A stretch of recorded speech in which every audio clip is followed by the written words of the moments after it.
बताएंगे fraction trick addition के जमा की कैसे फ्रैक्शन की जाती है। 3/4 प्लस 2/5, इनको 4 और 2 को आपस में मिला दिया, 5 और 4 को आपस में मिलाया, पहले 5 और 3 को आपस में मिलाया, 15 प्लस 8 और फिर 4 और 5 को आपस में मल्टीपल किया तो 20 आ गया।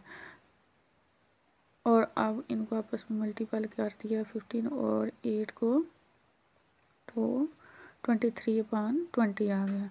फिर आगे हमने लिया 3/5 प्लस 2/7, तो 7 और 3 को आपस में मल्टीपल किया, 3 और 5 को आपस में मल्टीपल किया, 21 प्लस 10 आ गया, 4 और 7 और 5 को आपस में मल्टीपल किया तो 35 आ गया, 21 और 10 को प्लस किया तो 31/35 आ गया। आगे हमने लिखा 3/4 प्लस 4/5, हमने इनको मैच कर दिया है। इसका जवाब आप कमेंट में दें।